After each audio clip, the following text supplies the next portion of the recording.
મિત્રો आओ આપણે સૌ તાળીઓના ગડગડાટ સાથે આપણા મુખ્ય મહેમાન શ્રી અતિથિગણનું સ્વાગત કરીએ। મિત્રો આપણી વચ્ચે છે માન્ય સંસદ સભ્ય ગુજરાત ભારતીય જનતા પાર્ટીના પ્રદેશ પ્રમુખ શ્રી CR પાટીલ સાહેબ। જોરદાર તાળીઓ થઈ જાય। માન્ય ગૃહમંત્રી તથા સ્પોર્ટ્સ અને youth minister Gujarat state Shri Harsh Sanghavi જીનું આપણે સ્વાગત કરીએ। ગુજરાત ભાજપા સંગઠન મહામંત્રી શ્રી રત્નાકરજીને આપણે મંચ પર આવકારીએ। મિત્રો આપણી વચ્ચે MLA ગાંધીનગર શ્રીમતી રીટાબેન પટેલ ઉપસ્થિત છે। આવો તાળીઓના ગડગડાટ સાથે સ્વાગત કરીએ। શ્રી બાબુભાઈ જમનાદાસ પટેલ MLA દસક્રોઈ આપનું સ્વાગત કરીએ છીએ। MLA કડી શ્રી કરસનભાઈ સોલંકી આપનું ખૂબ ખૂબ સ્વાગત। आओ તાળીઓના ગડગડાટ સાથે સ્વાગત કરીએ શ્રી આલોક પાંડે IAS કમિશનર શ્રી યુવક સેવા સાંસ્કૃતિક પ્રવૃત્તિઓ, શ્રી કૌશલ દવે અધ્યક્ષ શ્રી સ્વામી વિવેકાનંદ ગુજરાત રાજ્ય યુવા બોર્ડ, શ્રી પ્રશાંતભાઈ કોરાટ BJP યુવા મોરચા પ્રમુખ, નરેશભાઈ દેસાઈ BJP મહામંત્રી યુવા મોરચા। આપ સૌ મંચસ્થ મહાનુભાવોનું ખૂબ ખૂબ સ્વાગત છે। આજના પાવન અવસરે એક વખત જોરદાર તાળીઓનો ગડગડાટ થઈ જાય। મિત્રો હું અમૃતા આચાર્ય અત્રે ઉપસ્થિત આ તમામ યુવાગણ, મંચસ્થ મહાનુભાવ અને આવેલ સૌ કોઈ મિત્રોનું સ્વાગત કરું છું આજના એક ઐતિહાસિક દિવસે। સ્વામી વિવેકાનંદ ગુજરાત રાજ્ય યુવા બોર્ડ દ્વારા આયોજિત ગુજરાત યુથ પાર્લામેન્ટ આ એક એવો ઇનિશિયેટિવ છે જે કદાચ ભારતનું ફ્યુચર બદલવામાં એક મહત્વની ભૂમિકા બદલશે। મિત્રો, this is a great initiative to expose the youth of our nation towards political and parliament functioning, and also to empower our youth to build a great nation forward. આપણા યશસ્વી પ્રધાનમંત્રી શ્રી નરેન્દ્રભાઈ મોદીના ફ્યુચરિસ્ટિક વિઝન અને દેશના વિકાસની હરણફાળમાં સહયોગી એવા ગુજરાત રાજ્યના મુખ્યમંત્રી શ્રી ભૂપેન્દ્રભાઈ પટેલ તેઓની વાઇબ્રન્ટ ટીમ સાથે કાર્યરત સક્ષમ છે। ત્યારે ગુજરાતની યુવાનો રોલ શું? आज का युवा कल का भारत। यूथ એટલે ખાલી ઉંમરમાં યંગ હોવું નહીં। A 60-year-old man can be more vibrant and energetic than a 20-year young boy who is ancient by his thought patterns. So ladies and gentlemen, I would consider you, all of you youth, the students from colleges, universities, the epitome of energy, the epitome of futuristic and innovative ideas. We welcome you all. Let's begin this powerful occasion with a round of applause, everybody. કાર્યક્રમની શરૂઆત આપણે દીપ પ્રાગટ્ય દ્વારા કરીશું। હું મંચસ્થ મહાનુભાવોને આગળ આવવા માટે વિનંતી કરીશ દીપ પ્રાગટ્ય માટે।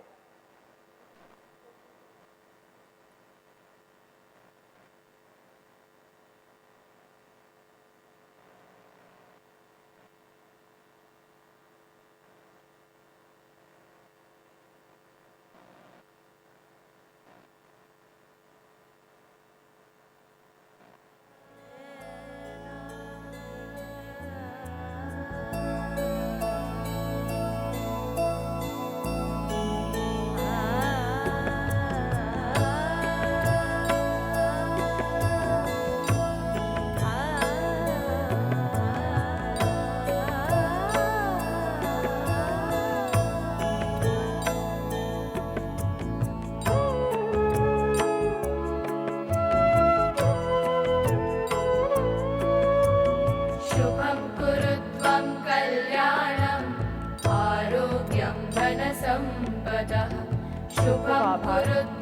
कल्याणम् आरोग्यं धनसम्पदः शत्रुबुद्धिविनाशाय મિત્રો, આ રૂડા અવસરે આપણા યુવા બોર્ડ તરફથી આપણા મહાનુભાવોનું આપણે મેમેન્ટો અર્પણ કરીને સ્વાગત કરીશું. સૌપ્રથમ હું શ્રી આલોક પાંડે સાહેબને રિક્વેસ્ટ કરીશ કે તેઓ માન્ય શ્રી CR પાટીલ સાહેબનું મેમેન્ટો અર્પણ કરીને સ્વાગત કરે.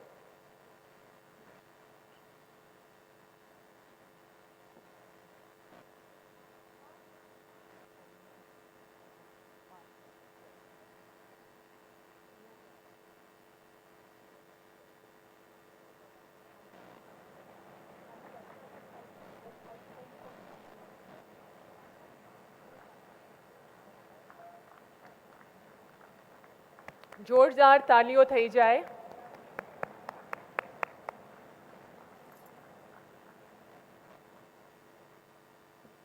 હું શ્રી VB બેદી સાહેબને રિક્વેસ્ટ કરીશ કે તેઓ આગળ આવે અને તેઓ સ્વાગત કરશે શ્રી રત્નાકરજી, જેઓ ગુજરાત ભાજપા સંગઠનના મહામંત્રી શ્રી છે. આપનું ખૂબ ખૂબ સ્વાગત છે.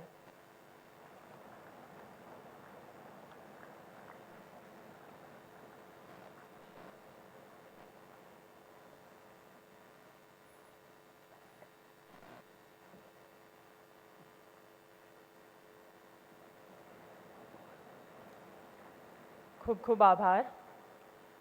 મિત્રો, Swami Vivekananda Gujarat state youth board જે સરકારની યોજનાના લાભ દેશના છેવાડાના માનવી સુધી, ખાસ કરીને શહેરો અને ગામડાના યુથ સુધી ખૂબ જ સક્ષમતાથી પહોંચાડી રહ્યું છે, જેમાં 1175 જેટલા સંયોજક છે, તાલુકા, નગરપાલિકા, મહાનગરપાલિકામાં કાર્યરત છે. 18,000 યુથ ક્લબ બનાવેલ છે અને દરેક ક્લબમાં 21 મેમ્બર્સ છે. સો યુ કેન ઇમેજિન 5 lakhsથી પણ વધારે યુથ આ સંસ્થા સાથે જોડાયેલ છે. આ પર્ટિક્યુલર ઇવેન્ટની વાત કરીએ તો 21,000 સ્ટુડન્ટ્સે ભાગ લીધો હતો. સમગ્ર ગુજરાતની અલગ અલગ યુનિવર્સિટીઝ અને કોલેજીસને અપ્રોચ કર્યો હતો, જેમાંથી આપ સૌ અત્રે 443 students 4 round of screening pass કરીને અત્રે પહોંચેલા છો. આપ સૌને અભિનંદન પાઠવીએ છીએ.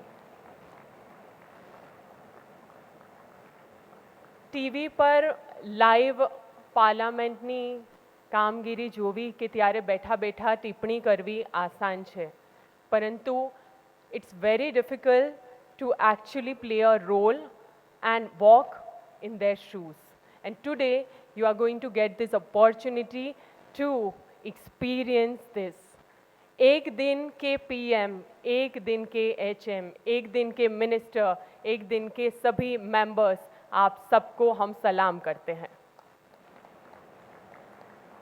સૌથી પહેલાં સ્વાગત પ્રવચન માટે અધ્યક્ષ Swami Vivekananda Gujarat state youth board, જેમણે દિવસ રાત એક કરીને તેમની ટીમને સાથે રાખીને આજના કાર્યક્રમને સિદ્ધ કર્યો છે, તેવા શ્રી કૌશલ દવેને હું આમંત્રિત કરું છું. નમસ્કાર. આજની આ ગુજરાત રાજ્યની જે યુવા સંસદ છે તેમાં અત્રે પધારેલ સર્વે મહાનુભાવ અને આપ સૌ સ્ટુડન્ટનું હું અહીંયા સ્વાગત કરું છું. આપણા વચ્ચે શ્રી CR પાટીલ સાહેબ આપણી વચ્ચે છે, જેમને આપણે ગઈકાલે પણ રિહર્સલ સેશનમાં જે સૌથી વધારે લોકસભામાં મતથી જીતીને આપણા ગુજરાતના નહીં પણ આખા ભારતમાં સૌથી વધારે મતથી જીતીને એ સાંસદ બન્યા છે, જે આપણા ગર્વની વાત છે. એમનું સ્વાગત કરું છું. યુવાઓના આદર્શ ગૃહ રાજ્ય મંત્રી શ્રી હર્ષભાઈ સંઘવીનું હું સ્વાગત કરું છું. પ્રદેશ સંગઠન મહામંત્રી કુશળ સંગઠક શ્રી રત્નાકરજીનું આ યુવા સંસદમાં સ્વાગત કરું છું. સાથે કમિશનર શ્રી આલોક પાંડેજી અને સર્વ મંચસ્થ મહાનુભાવોનું આ સંસદમાં હું સ્વાગત કરું છું. આ સંસદ, યુવા સંસદ એક વિચાર હતો. એ વિચાર એ હતો કે ભાઈ યુવાઓને પ્લેટફોર્મ આપવાનું નક્કી થયું હતું. આ આખો વિચાર રત્નાકરજી અને હર્ષભાઈ સંઘવી, આ બંનેનો વિચાર છે કે આજનો યુવા એ કાલનું ભારતનું ભવિષ્ય છે, અને એ ભવિષ્ય આજથી 25 વર્ષ પછી કેવું હશે એના વિશે શું આપણે યુવા પાસેથી વાતો લઈશું, એના મંતવ્ય મુજબ શું આપણે નવા સુધારા કરવા જોઈએ અને શું સુધારા થયા છે સારા છે અને વધુ આગળ 25 વર્ષ પછીનું શું થશે એ માટેની કલ્પના સાથેનો આ યુવા સંસદ અત્યારે આયોજન થયું છે. આ યુવા સંસદમાં આખા ગુજરાતમાંથી કુલ 83 યુનિવર્સિટીમાંથી લગભગ 21,000 લોકોનું સ્ક્રીનિંગ થયા પછી અત્યારે 550 સાંસદનું આ લોકસભામાં આ જે યુવા સાંસદમાં સિલેક્શન થયું છે. અહીંયા બેઠેલા દરેક સાંસદ જે યુવા સાંસદ બન્યા છે એ 4 લેયર પાસ કર્યા પછી અહીંયા પહોંચ્યા છે અને એમાંથી પણ એક લેયર પાસ કરીને જે 28નું કેબિનેટ પ્લસ સ્પીકરને મલાઈને 32 લોકોનું સિલેક્શન થયું છે. એટલે અહીંયા આવેલ દરેક સાંસદ સભ્ય, દરેક જેને મંત્રીનો પોર્ટફોલિયો મળ્યો છે અને દરેકનું હું આ સંસદમાં સ્વાગત કરું છું. આગામી તમારા જે વિચાર હશે એ આ સંસદમાં રજૂ કરવાના છે. આખો દિવસ આ કાર્યક્રમમાં તમે તમારું સારામાં સારું પરફોર્મન્સ આપો એ સાથે હું મારી વાત પૂરી કરું છું. અસ્તુ ભારત માતા કી જય. ખૂબ ખૂબ આભાર. મિત્રો, આ યુથ પાર્લામેન્ટ શું છે, આ વિચાર કેવી રીતે આવ્યો અને એની એક્ઝિક્યુશનની પાછળ કઈ કઈ બાબતો બની છે તેની એક ખૂબ જ સુંદર ફિલ્મ છે. There is a curtain razor film that we would like to show you. Can we have the AV please?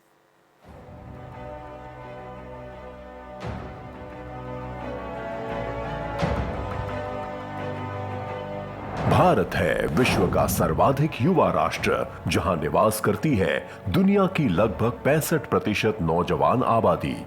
आज भारत की यह विराट युवा शक्ति माननीय प्रधानमंत्री श्री नरेंद्र भाई मोदी के नेतृत्व में तत्पर है.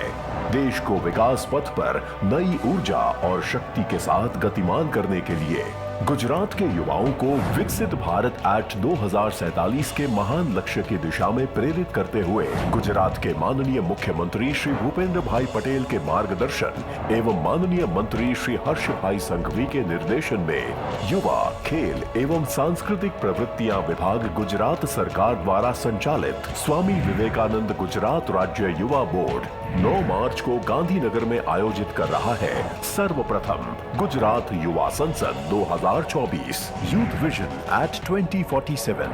संपूर्ण गुजरात के विभिन्न महाविद्यालयों से चुने हुए 543 प्रतिभाशाली युवा इस अनोखे कार्यक्रम में हिस्सा लेंगे और भारतीय संसद के मूल सिद्धांतों एवं कार्य प्रणाली को आत्मसात करके तय कर सकेंगे विकसित भारत के निर्माण की रूपरेखा. Youth Vision at 2047. First time, Government of Gujarat is bringing the opportunity of Youth Parliament for the student across the Gujarat. ગુજરાતનો યુવાન દરેક ક્ષેત્રમાં આગળ વધી રહ્યો છે ત્યારે એ બહુ જરૂરી છે કે એને આપણી ડેમોક્રેસી અને આપણી સિસ્ટમની પોલિસી વિશે અને પ્રોટોકોલ વિશે એને ખ્યાલ હોય. Innovation can bring a lot of changes in India. It can be political, economical, environmental and many others. हमारे देश के सर्वोच्च ग्रंथ संविधान के बारे में जानने का मौका मिल रहा है. The participation in this event would directly and indirectly benefit the economy of the city. The present government of Shri Narendra Modi ji also focuses on the power of youth. माननीय प्रधानमंत्री जी के विकसित भारत एक्ट 2047 के vision को साकार करती हुई गुजरात युवा संसद 2024 गुजरात के युवाओं में आत्मविश्वास एवं समर्पण की भावना भरते हुए आगामी 25 वर्षों के अमृत काल के दौरान देश के सार्वभौम विकास में प्रतिभागी बनने हेतु करेगी तैयार. अब आप युवाओं को इस अमृत काल में इससे भी आगे लेकर जाना है, विकसित राष्ट्र बनाना है. साथियों, आपके लिए ये समय सपनों को विस्तार देने का समय है. भारत मदर ऑफ डेमोक्रेसी है, लोकतंत्र की जननी है. लोकतंत्र में युवाओं की भागीदारी जितनी अधिक होगी, राष्ट्र का भविष्य उतना ही बेहतर होगा. 9 मार्च 2024 को सुबह 9 बजे गुजरात साक्षी बनेगा उसके उत्साही युवाओं द्वारा महात्मा गांधी कन्वेंशन सेंटर गांधीनगर में आयोजित भारतीय लोकतंत्र की सर्वोच्च सभा के इस अभूतपूर्व उत्सव का. गुजरात युवा संसद 2024 यूथ विजन एट 2047 गुजरात युवा शक्ति का योगदान होगा विकसित भारत का निर्माण.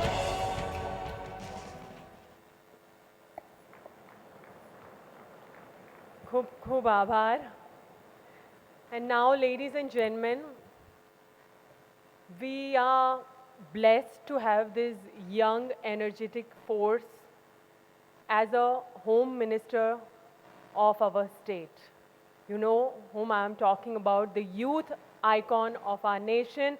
Please welcome the most awaited Shri Harsh Sanghvi.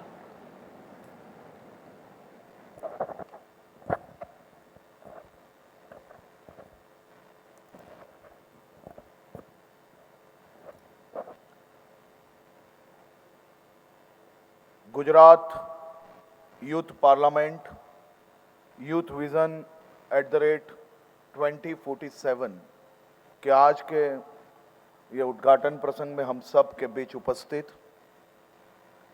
देश के सर्वाधिक मतों से संसद में विजयी होने वाले भारतीय जनता पार्टी के गुजरात प्रदेश के अध्यक्ष नवसारी लोकसभा के सांसद श्री CR पाटिल जी, भारतीय जनता पार्टी गुजरात प्रदेश के संगठन मंत्री आदरणीय श्री रत्नाकर जी, તમારી સૌની વચ્ચે ભારતીય જનતા પાર્ટીના એક એવા ચૂંટાયેલા ધારાસભ્ય છે કે જે વર્ષો વર્ષથી ગુજરાતના પબ્લિક ટ્રાન્સપોર્ટેશનનો ઉપયોગ કરીને પબ્લિક ટ્રાન્સપોર્ટેશનને વેગ આપવાનો હંમેશા પ્રયાસ કરતા હોય છે એવા અમારા ધારાસભ્ય શ્રી કરશનભાઈ, મહિલાઓનું પ્રતિનિધિત્વ કરતા ગાંધીનગરથી ધારાસભ્ય શ્રીમતી રીટાબેન,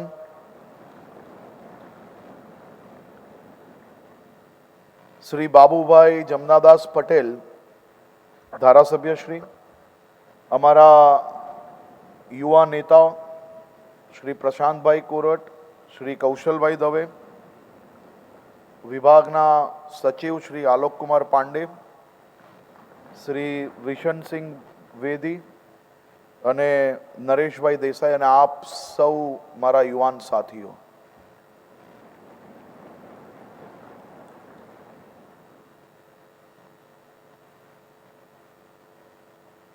હું આજે આપ સૌ 550 સાંસદોનું ગાંધીનગર મહાત્મા મંદિરમાં ખૂબ ખૂબ સ્વાગત કરું છું.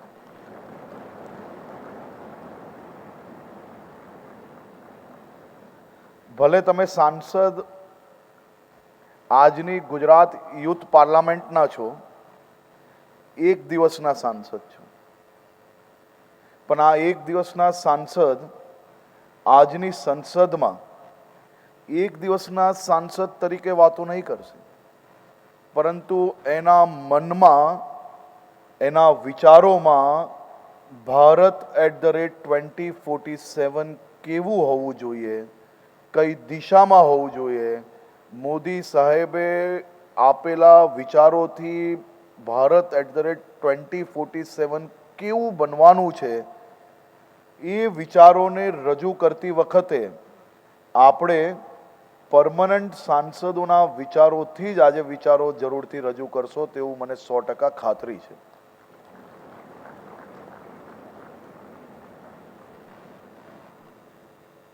આજે આપ સૌ ગાંધીનગરની મહાત્મા ગાંધી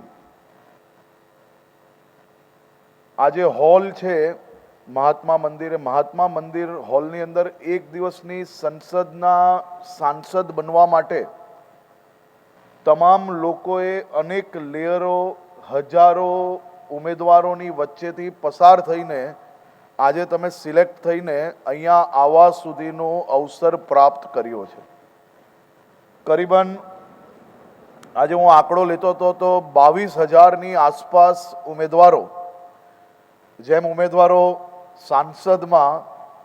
સંસદ બનવા માટે અલગ અલગ પાર્ટીઓમાંથી ટિકિટ માંગતા હોય અને સિલેક્ટેડ લોકોને ટિકિટ મળે અને સિલેક્ટેડ લોકો ચૂંટાઈને લોકસભા સુધી પહોંચી શકતા હોય છે, એમ જ તમે બી 22,000 ઉમેદવારો હતા ને એની વચ્ચેથી 550 લોકો આજે મહાત્મા મંદિર સુધી પહોંચ્યા છો. 85 અલગ અલગ યુનિવર્સિટીનું પ્રતિનિધિત્વ આજે મહાત્મા મંદિર ખાતે ભારત દેશ 2047માં કેવો હશે, યુવાનોનું એમાં શું મહત્વ હશે, યુવાનોની ભાગીદારી શું હશે, મહિલાઓનું પ્રતિનિધિત્વ શું હશે, આ 85 અલગ અલગ યુનિવર્સિટીનું પ્રતિનિધિત્વ આજે ગાંધીનગર સુધી પહોંચ્યું છે. 550 યુવા વિદ્યાર્થીઓ સ્વામી વિવેકાનંદ ગુજરાત રાજ્ય બોર્ડ દ્વારા આજની આ યુથ પાર્લામેન્ટમાં ભાગ લીધો છે. આજની આ સંસદમાં તમે સૌ લોકો હમણાંના સૌથી મહત્વના વિષયો, જે વિષયો પર સંસદમાં રાત દિવસ ચર્ચાઓ ચાલી છે, માત્ર સંસદમાં જ નહીં, કાશ્મીરથી લઈને કન્યાકુમારી સુધી કોર્પોરેટ ઓફિસીસ, યુનિવર્સિટીઝ, ઘરમાં, સોસાયટીઓમાં, ચાની લારીઓ પર જે વિષયોની સૌથી વધુ ચર્ચા થઈ છે, એ વિષયોની ચર્ચામાં આજે તમને ઓફિશિયલી ભાગ લેવાનો અવસર પ્રાપ્ત થયો છે.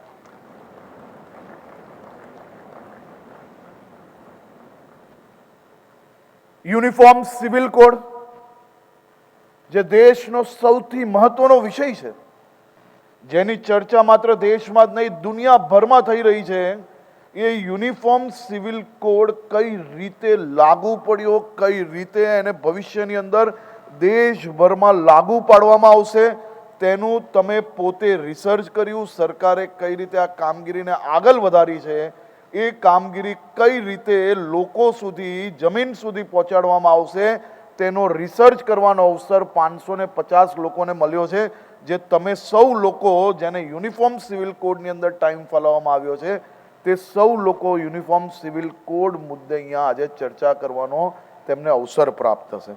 એ જ રીતે વર્ષો વર્ષથી આઝાદીથી વર્ષો વર્ષ સુધી દેશના પ્રત્યેક નાગરિકો રાહ જોઈ રહ્યા હતા કે આર્ટિકલ 370 ક્યારે આવશે આ દિવસ આ દેશમાં. એ ઐતિહાસિક દિવસની ચર્ચા, એ આર્ટિકલ 370 પર ચર્ચા કરવાનો અવસર આજે આપ સૌને મળવાનો છે. આર્ટિફિશિયલ ઇન્ટેલિજન્સ, સાયબર સિક્યોરિટી, અહીંયા બેઠેલા સૌ યુવાનો ખૂબ સારી રીતે જાણે છે કે આજના સમયની સૌથી મોટી માંગ એ આર્ટિફિશિયલ ઇન્ટેલિજન્સ છે અને સાયબર સિક્યોરિટી એ આજની સૌથી મોટી ચુનૌતી છે. તો આર્ટિફિશિયલ ઇન્ટેલિજન્સથી ગવર્નન્સની અંદર શું સુધારો કરી શકીએ, દેશના વધુમાં વધુ નાગરિકોને સરકારી યોજનાનો લાભ સીધો એને વધુમાં વધુ કઈ રીતે અપાવી શકીએ, તેની બી ચર્ચા કરવાના છે. સાથે સાથે સાયબર સિક્યોરિટી એ બી આજના સમયની સૌથી મોટી માંગ છે, એની બી ચર્ચા આજે દિવસભરમાં આપ સૌ સાંસદો કરવાના છો. સાયબર સિક્યોરિટી માટે અહીંયા અનેક વિદ્યાર્થીઓ, હું જોતો તો અનેક વિદ્યાર્થીઓનું જે એજ્યુકેશન છે એ આઈટી જોડે જોડાયેલું છે. તે વિદ્યાર્થીઓને, તે સાંસદોને સૌથી વધુ લાભ, આપણે સૌથી વધુ બોલવાની તક આર્ટિફિશિયલ ઇન્ટેલિજન્સ અને સાયબર સિક્યોરિટીમાં આપી છે.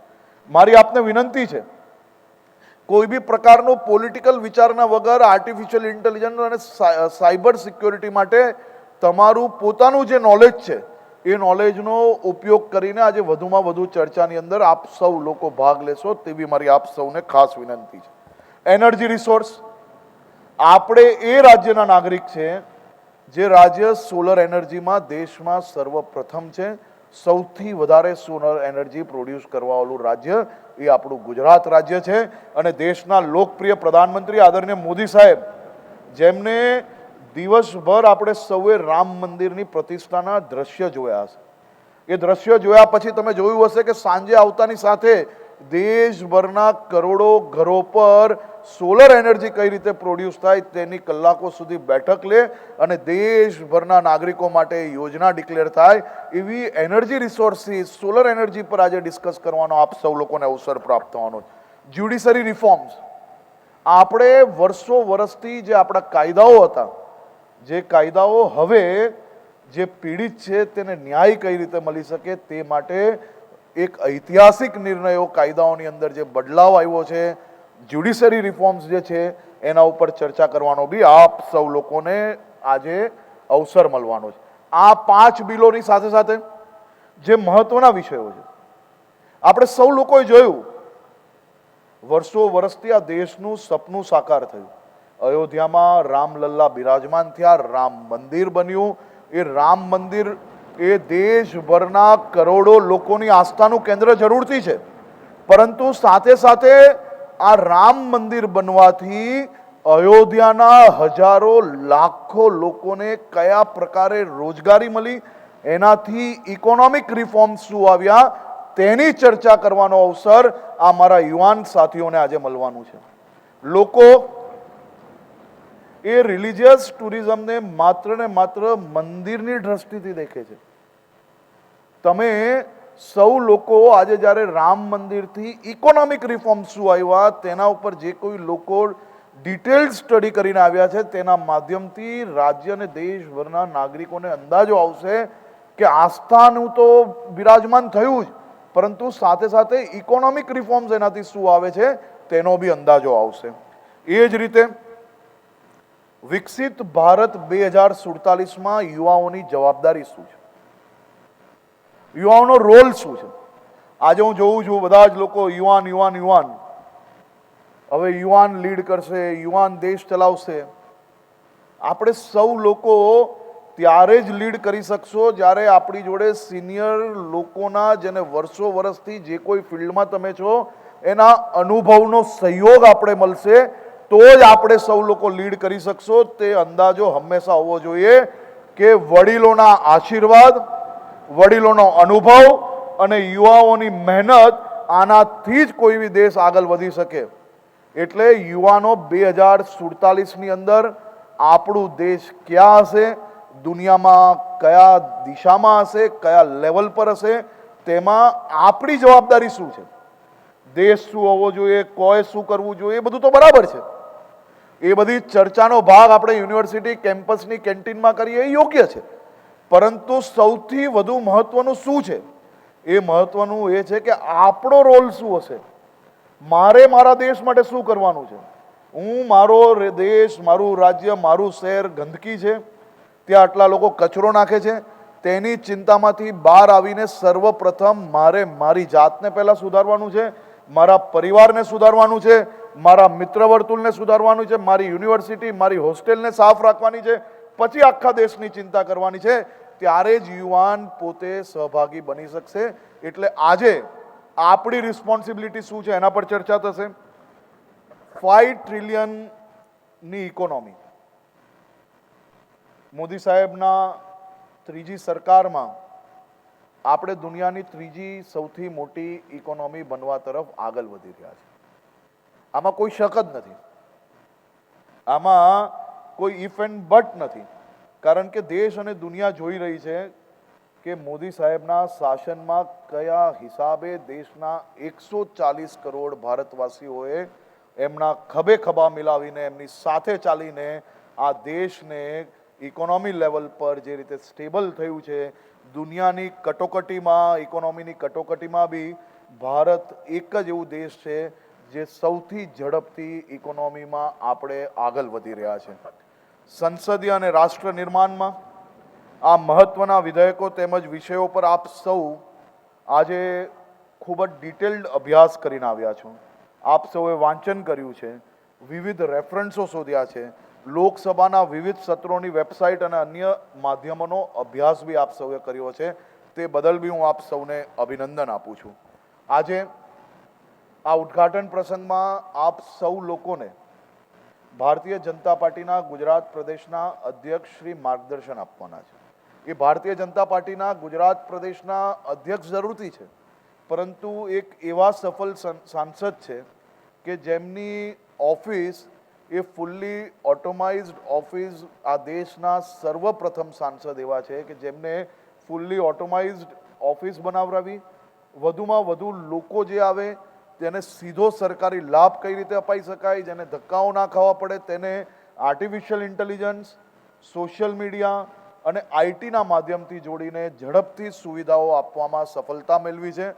દેશના સર્વાધિક મતથી તેમને વિજય પ્રાપ્ત કરી છે. તેવા અનુભવી સાંસદ પાસેથી આપણે સૌ લોકોને આજે માર્ગદર્શન મળશે, જેમના માર્ગદર્શનમાં ભારતીય જનતા પાર્ટીના કાર્યકર્તાઓ વધુમાં વધુ ટેકનોક્રેટ થયા છે. ટેકનોલોજીનો ઉપયોગ પબ્લિક સર્વિસીસમાં કઈ રીતે લઈ શકાય તેનું બી માર્ગદર્શન આપને સૌને એમની પાસેથી પ્રાપ્ત થશે. આજે હું એક નાનો વિડીયો આપ સૌને પ્રસ્તુત કરવા માંગુ છું. એ વિડીયોમાં ભાષા તો તમને સમજ નહીં પડશે, પરંતુ એ વિડીયોના માધ્યમથી 2047નું ભારત કેવું હોવું જોઈએ, મોદી સાહેબ સૌનો સાથ સૌનો સહકાર જે કહે છે તેનો ઉદ્દેશ શું છે તે જરૂરથી આપ સૌને ધ્યાનમાં આવશે. હું વિનંતી કરું છું કે એક નાનો વિડીયો જે છે પ્લે કરે. ఇప్పుడు వికలాంగ బాలుర 100 మీటర్ల పరుగు పందెం మొదలు కాబోతుంది. మీరంతా చప్పట్లతో ఆ చిన్నారులను ప్రోత్సహించండి. The next event is 100 meters running race for physically challenged children. Give them a big hand.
વિકસિત ભારત યુથ વિઝન @2047.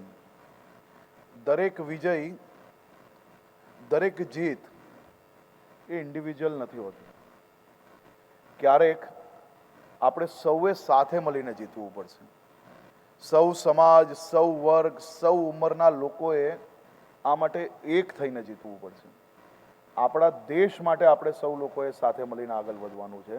આજે આપ સૌ લોકો અલગ અલગ પાર્ટીને રિપ્રેઝેન્ટ કરો છો, પરંતુ એ જરૂરથી યાદ રાખજો કે આપણે ઇન્ડિવિજ્યુઅલ અલગ અલગ પાર્ટી, અલગ અલગ કોન્સ્ટિટ્યુઅન્સીને જરૂરથી રિપ્રેઝેન્ટ કરીએ છીએ, પરંતુ આપણે સૌ લોકો એક દેશ માટે, આપણા ભારત માટે અહીંયા રિપ્રેઝન્ટેશન કરીએ છીએ.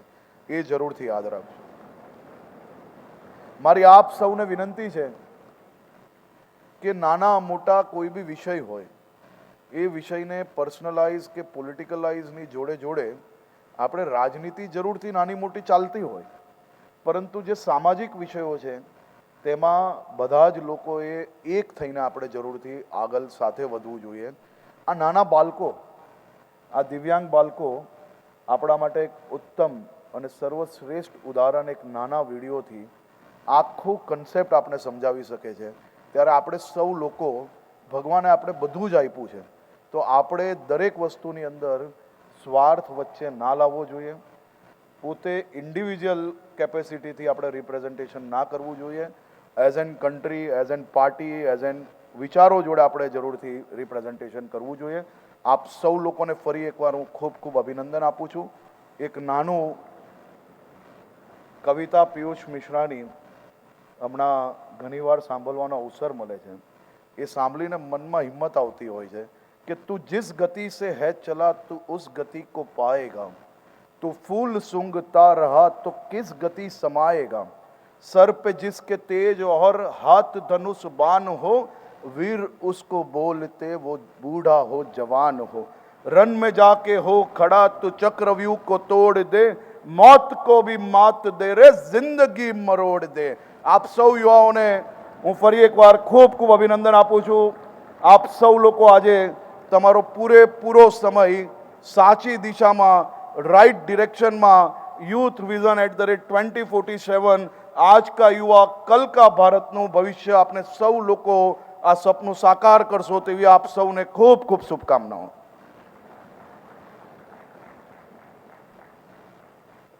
ખૂબ ખૂબ આભાર. આપે સૌ કોઈ યુવા ધનને અત્યારે જે પ્રેરણા આપી છે, પ્રોત્સાહિત કર્યા છે, એ બદલ ખૂબ ખૂબ આભાર સાહેબ. જેમ આપે કહ્યું તેમ it is a amalgamation of youth energy and experience of our senior. એવું જ એક સમન્વય ધરાવતી પર્સનાલિટી આપણી વચ્ચે ઉપસ્થિત છે. મિત્રો, જેમની જે સ્ફૂર્તિ કહો કે જેમનામાં જે એનર્જી છે એટલી જ યુવાનીથી થનગનાહટ કરી રહી છે અને સાથે સાથે અનુભવોનો ખજાનો છે, એવા માન્ય શ્રી CR પાટીલ સાહેબ આપણી વચ્ચે ઉપસ્થિત છે. આવો જોરદાર તાળીઓથી આપણે સ્વાગત કરીએ સાંસદ સભ્ય, ગુજરાત ભારતીય જનતા પાર્ટીના પ્રદેશ પ્રમુખ શ્રી CR પાટીલ સાહેબ.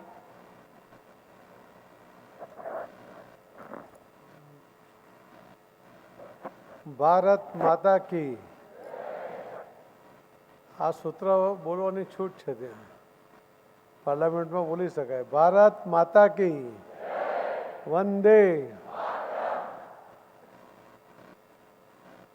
આજનો આ પ્રસંગ અને એનું આયોજન કરવાવાળા આપણા માન્ય ગૃહમંત્રી શ્રી હર્ષભાઈ સંઘવી, રત્નાકરજી, આલોક પાંડેજી, એમની સાથેની આખી ટીમને હું પહેલાં તો ખૂબ ખૂબ અભિનંદન આપું છું. એવા સુંદર અને ભવ્ય કાર્યક્રમમાં આપણે છે ઉપસ્થિત આપણા રાજ્ય કક્ષાના ગૃહમંત્રી શ્રી હર્ષભાઈ સંઘવી,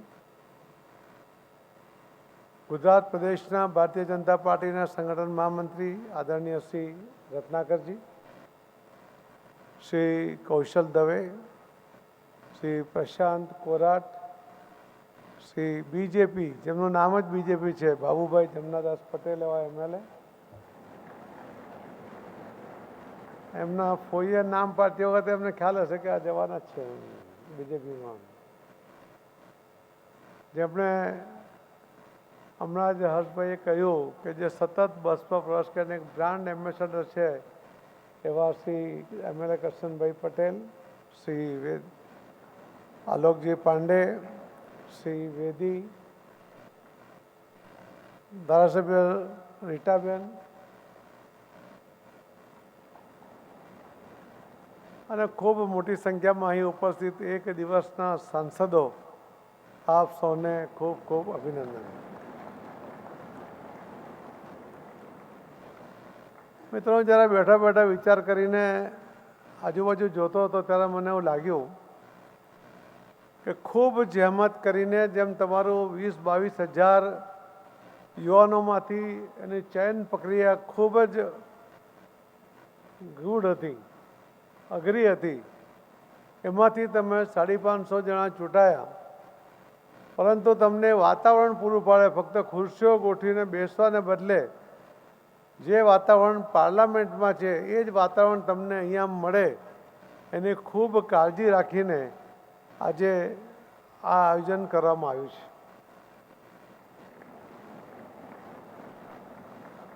એની બેઠક વ્યવસ્થા, એની વોટિંગની સિસ્ટમ, અલગ અલગ ભાષામાં તમે એનો અનુવાદ કરી શકો, સાંભળી શકો, એના માટેની વ્યવસ્થા, પ્રેક્ષક ગેલેરી, આ તમામ વ્યવસ્થા છે, સેક્રેટરીએટ માટેની આખી વ્યવસ્થા.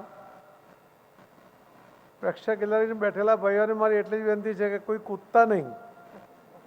આ જરા અંતર વધારે ઊંચું છે.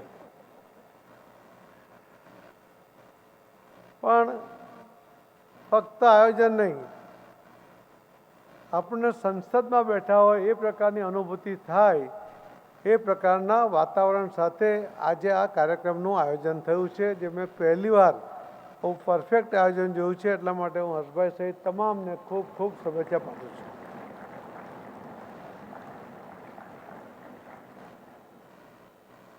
$22,000 ફક્ત ગુજરાતના વિદ્યાર્થીઓ માટે, એટલે ગુજરાતમાં ભણતા વિદ્યાર્થીઓ, અલગ અલગ રાજ્યના હોઈ શકે, અને એ પૈકી 550 લોકોને સિલેક્શન કરવું એ પણ એક માથાનો દુખાવો છે.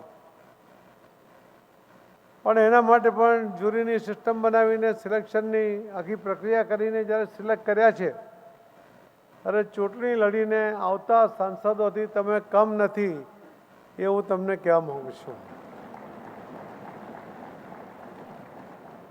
હું તમારા સંસદના સાથી મિત્રોને પણ અને ધારાસભ્યોને પણ પ્રમુખ તરીકે જ્યારે કહેવાનું ત્યારે કહેતો હું છું કે લોકસભાના હમણાં સુધીમાં 17 જેટલા સામાન્ય ઇલેક્શન થયા, અને આ 17 ઇલેક્શનની અંદર દર વખતે 543 લોકો ચૂંટાયા. એટલે લગભગ 8,500 લોકો હમણાં સુધીમાં સંસદમાં આઝાદી પછીના સમયમાં ફક્ત 8,500 લોકો ચૂંટાયા છે. એમાંથી પણ કોઈ એકવાર, 2 વાર, 3 વાર એવા રિપીટ પણ થયા છે. એટલે એકચ્યુઅલ જો જોવા જઈએ તો ફક્ત 3,000 થી 3,500 લોકો જ હમણાં સુધી સંસદમાં પહોંચી શક્યા છે. અને એ પણ આજે 140 કરોડની વસ્તી છે. આ પોપ્યુલેશનની સાથે સાથે આટલા વર્ષોમાં કદાચ 140 કરોડ લોકો વોટિંગ કર્યા પછી કદાચ આજે હયાત નથી, એવા 280 થી 300 કરોડ લોકોમાં જો 3,000 કે 3,500 લોકો જ્યારે સંસદમાં ચૂંટાતા હોય તો ચૂંટાનારે એની ગંભીરતા સમજવી જોઈએ કે નસીબદાર છે કે એને આવા સૌથી મોટા પંચાયતમાં બેસવાનો મોકો મળે છે. 3,300 કરોડ લોકોમાંથી 3,000 લોકો જ્યારે સંસદમાં જતા હોય એમાં તમને જવાનો મોકો મળે છે, ત્યારે તમે લોકો માટે પ્રામાણિક છો, લોકો માટે સમર્પિત છો, એ મેસેજ પણ આપવાની જરૂર હોય છે. અને એની ટકોર એક અધ્યક્ષ તરીકે મારે જ્યારે કરવાની હોય છે ત્યારે હું એમને કહેતો હોઉં છું કે તમારે જરૂરથી આ વાતને પણ ગંભીરતાથી લેવી જોઈએ. તમને અધિકાર છે, તમે ચૂંટાઈ જાઓ છો, વારસાગત રાજકારણમાં હતા એટલે તમે મળી ગયા, કોઈ જ્ઞાતિના આધારે ચૂંટાઈ ગયા. એના બદલે એને એક અલગ દ્રષ્ટિથી જુઓ કે તમે સેવા કરવા માટે આવ્યા છો. તો સેવા કરવાના અલગ અલગ જે કામો છે એ કામો દ્વારા, યોજનાઓ દ્વારા, સરકારની યોજનાઓ દ્વારા તમે લોકોને ઉપયોગી થાઓ એવો સરસ પ્રયત્ન, સફળ પ્રયત્ન બધાએ કરવો જોઈએ. આજના કાર્યક્રમની અંદર તો અહીંયા વિચારોનું મંથન પણ થશે, સંવાદ પણ થશે. આ વિચારોને પ્રોત્સાહન મળે એના પણ પ્રયત્ન થશે. જે રીતે સંવાદ થાય છે એ સંવાદની અંદરથી જે અમૃત નીકળશે એનો અનુભવ પણ તમને બધાને થશે. અને મને વિશ્વાસ છે કે તમે જે રીતે તૈયારી કરીને આવ્યા છો, તમે જે આજ દિન સુધીમાં લોકસભામાં કયા પ્રશ્નો કેવી રીતે ચર્ચાયા, કયા મહત્ત્વના નિર્ણયો થયા, એ નિર્ણયોની આ દેશ ઉપર શું અસર થઈ, એના ભાવિ ઉપર શું અસર થઈ, એના અલગ અલગ સેક્ટરના લોકો, યુવા, મહિલા, ખેડૂત, ગરીબ, એની પર શું અસર થઈ, એનું પણ તમે બધો અભ્યાસ કરીને આવ્યા છો, તો જ તમે આજે આમાં સિલેક્ટ થઈને આવ્યા છો. પણ હું પાયાની વાત, તે ઘણા બધા મુદ્દા જે ચર્ચાઓના છે એની વાત હર્ષભાઈએ કરી છે એટલે રિપીટ ન થાય એટલા માટે મારે બીજી વાત કરવી છે કે તમે રાજકારણમાં આવવા માંગો છો ને તો જરૂર આવવું જોઈએ.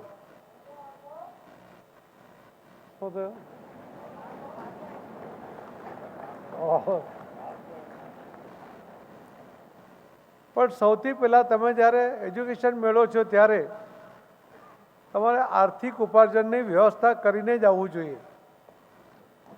ગુજરાતીમાં એક નાની કહેવત છે ને, નાણાં વગરનો નાથિયો નાણે નાથા લાલ. તમે જો આર્થિક વ્યવસ્થા નહીં હોય, તમારા મનમાં એવી ભાવના હોય કે રાજકારણમાં જઈશું એટલે ત્યાં પૈસા જ છે, આ તમારી ભૂલ ભરેલું છે. અને એટલા જ માટે તમારા ઘરમાં, તમારા પોતાનો, તમારા કુટુંબની તમારી પાસે જે અપેક્ષાઓ છે એ પૂર્ણ કરવા માટે, તમારી ફેમિલીની જવાબદારી નિભાવવા માટે, તમારી પત્ની અને બાળકોને સારું જીવન આપવા માટે આર્થિક ઉપાર્જનની વ્યવસ્થા કરીને આવવું જોઈએ. મારી પાસે ઘણા બધા યુવાનો આવે છે, 27-28 વર્ષના હોય, ડિગ્રી કરીને આવ્યા હોય, સારી ડિગ્રી હોય, એમને કે મારે ભાજપમાં જોડાવવું છે, ત્યારે હું પહેલાં કહું છું કે તારી સ્થિતિ કેવી છે, આર્થિક સ્થિતિ કેવી છે. એટલા માટે છે કે તમને કામ કરવાની મોકળાશ, કેમ કે રાજકારણમાં અહીંયા કોઈ કલાકો નથી હોતા. અહીંયા 24/7 તમારે સતત કામ કરવાનું હોય છે. એટલે આની સાથે સાથે કંઈ કામ કરીશું એ પ્રકારની ભાવના પણ મનમાં રાખતા નહીં. અને એટલે જ મારો આ પહેલો મુદ્દો તમને કહેવાનો હતો. બીજું, તમારા મનમાં ગરીબ પ્રત્યે જે અલગ અલગ લોકો, સેક્ટરના લોકો જેમની જે જરૂરિયાત છે એમના પ્રત્યે જો સહાનુભૂતિ ના હોય, તમને જો એની સુખ ચડતી હોય તો રાજકારણમાં નહીં આવવું જોઈએ. તમે તમારી જાતને એમાં કશો કે તમને ખરેખર લોકો માટે સહાનુભૂતિ છે, કે તમને લાગે છે કે અહીંયા નેમ છે, ફેમ છે એટલે આપણે રાજકારણમાં ચાલ્યા જઈએ, આપણે તો છૂટાઈ જઈશું, મને તો પૈસાનો વાંધો નથી, મને તો મારા વારસામાં રાજકારણ મળ્યું છે, તો જ્ઞાતિના આધાર પર મને ટિકિટ મળી જશે. આ બધા વહેમમાં કે એ બધી કલ્પના સાથે રાજકારણમાં નહીં આવવું જોઈએ. મોદી સાહેબે જ્ઞાતિ જાતિના ભેદ તો ક્યારના બધા મિટાવી દીધા છે. ભાષા કે પ્રાંતવાદને પણ એમણે ભૂલાવી દીધું છે. યુપી અને બિહાર જેવા રાજ્યોની અંદર જે ફક્ત વોટિંગ જ્ઞાતિના આધારે થતું હતું, આજે તમે ત્યાં જોઈ શકો છો કે કેટલો બધો બદલાવ આવ્યો છે. ગુજરાત તો પહેલાંથી જ એનાથી ખૂબ દૂર છે. ત્યારે તમે મેરિટ ઉપર જ રાજકારણમાં આવો, મેરિટ ઉપર જ તમે સ્થાન મેળવો, મેરિટ ઉપર આવીને જ તમે લોકો માટે કામ કરો, એ પણ ભાવના હોવી જોઈએ. બીજું કે તમે ચૂંટવા માટે જે કંઈ મહેનત કરશો એમાં પરિણામ જ મળશે એવું પણ નથી. તમે નાસીપાસ થવાની તૈયારી હોય તો પણ નહીં આવવું જોઈએ. તમારી પાસે પેશન હોવું જોઈએ. સતત આપણે કરોડિયાની વાત કરીએ છીએ ને કે સતત પડે, સતત પાછો એના કામે લાગે, એમ તમારે પણ આ ફિલ્ડની અંદર સતત સંઘર્ષ પણ આવવાનો છે. પણ આ સંઘર્ષમાં તમારું જે ટાર્ગેટ છે લોકો માટે કામ કરવાનું, એમાં તમારી પાસે પદ હોય કે ના હોય, પણ મોદી સાહેબની અનેક યોજનાઓ, લગભગ 180 પ્રકારની 30 મુખ્ય યોજનાઓ છે, એની પેટા યોજનાઓ છે લગભગ 180 યોજના. અમે જે એપ બનાવી છે, એક નવસારી 25ની જે એક એપ બનાવી છે, એની અંદર તમને આ બધી ડિટેલ મળે છે. તમે વોટ્સઅપથી એ યોજનાઓને બીજાને ફોરવર્ડ પણ કરી શકો છો. આ યોજનાઓથી માહિતી લઈને તમે તમારા વિસ્તારથી શરૂ કરો કે તમારા વિસ્તારમાં જરૂરિયાતવાળા લોકોને શોધીને મોદી સાહેબે તૈયાર કરીને આપેલી યોજનાઓનો લાભ એને કેવી રીતે મળે એમાં તમે મદદ કરો, તો પણ તમારા વિસ્તારમાં તમારું એક પ્રકારનું એક નામ થશે. હું તો પ્રમુખ તરીકે જવાબદારી વખતે કેટલાક કડક નિર્ણય લેવાના પણ મારે ભાગે આવ્યા. હમણાં છેલ્લો જ્યારે નિર્ણય લેવાનો હતો કે નવા તાલુકા પંચાયત, જિલ્લા પંચાયત, નગરપાલિકા, મહાનગરપાલિકામાં મેયર, પ્રમુખો, આ બધાની નિમણૂકો 1600 લોકોની નિમણૂક કરવાની હતી. ત્યારે મારી પાસે કોઈનું નામ નહોતું, મારી પાસે કાગળ જ નહોતું, પેન પણ નહોતી, પણ મારા આઈપેડમાં બધાનો ડેટા હતો કે આ વ્યક્તિ એ જ્યારે લડ્યો ત્યારે એને કેટલા મત મળ્યા, અને 2022ના છેલ્લા ઇલેક્શનમાં ત્યાં કેટલા મત મળ્યા, અને એના બૂથમાં એને કેટલા, આપણને કેટલા મત મળ્યા, પાર્ટીને કેટલા મત મળ્યા. એના બૂથમાં જે માઇનસ ગયો હોય તો મારું સમીકરણ એમાં એવું હતું કે જે વ્યક્તિને બૂથમાં એટલે કે લગભગ 1000 મતદારો એ એમને નજીકથી ઓળખતા હોય, એટલા માટે એને નેતા ગણતા ન હોય, સ્વીકારવા તૈયાર ન હોય, એનું નેતૃત્વ પાર્ટીમાં હોવા છતાં એને જો ન સ્વીકારે તો એને ફેર વિચારણા કરવી જોઈએ કે ત્યાં નીચેના ગ્રુપમાં પહેલાં તમારી સ્વીકૃતિ મળે તો જ તમે આગળ જઈ શકો, તો જ તમને પાર્ટી આગળ વધારી શકે. અને એટલા જ માટે જ્યારે તમે કામ કરો ત્યારે તમારા નજીકના લોકો જે તમને બહુ નજીકથી જુએ પણ છે, તમારા માટે ધારણા પણ બાંધે છે.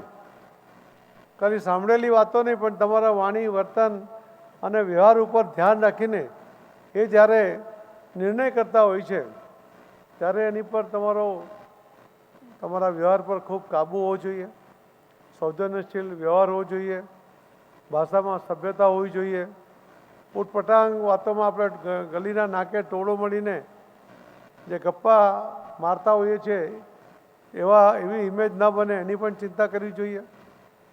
અને જ્યારે તમને આ બધી જ પરીક્ષામાં પાસ થઈને કોઈ ડાયરેક્ટ પાર્લામેન્ટ જ મળવું જોઈએ એવી જરૂર નથી. અલગ અલગ ઇલેક્શનો લડીને પણ આગળ જાઓ. તમે અહીંયા રીટાબેન બેઠા, જે પહેલાં કાર્યકર્તા હતા, કોર્પોરેટર બન્યા, મેયર બન્યા, આજે ધારાસભ્ય બન્યા છે. તો આ ધીરે ધીરે હમણાં હર્ષભાઈ એ યુવા મોરચામાં હતા, મહામંત્રી હતા, પછી ધારાસભ્ય બન્યા, આજે ગૃહમંત્રી તરીકેની જવાબદારી સંભાળે છે. એટલે દરેક જણ કોઈ સીધા જ પહોંચી જાય એવું જરૂરી નથી. હું પહોંચ્યો છું, બીજા કોઈ ઇલેક્શન લડવા વગર ડાયરેક્ટ એક નસીબદાર હતો કે પહોંચ્યો, પણ 20 વર્ષ સંઘર્ષ કર્યા પછી પહોંચ્યો છું. એટલે એક દિવસમાં પહોંચી જાય એવી કોઈ જાદુઈ લાકડી એ કોઈ પાસે હોતી નથી.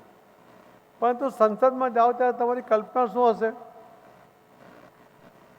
એ ઘણી અપેક્ષાઓ ઘણીવાર દૂરથી ડુંગર અડિયામણા જેવું થતું હોય છે. અને એટલા માટે ત્યાં એની જે સિસ્ટમ છે, સિસ્ટમમાં રહીને જ તમારે કામ કરવાનું હોય છે. એ સિસ્ટમમાં રહીને જ તમારી રજૂઆત કરવાની હોય છે. એ સિસ્ટમમાં રહીને જ તમારી વાતને મૂકવાની હોય છે.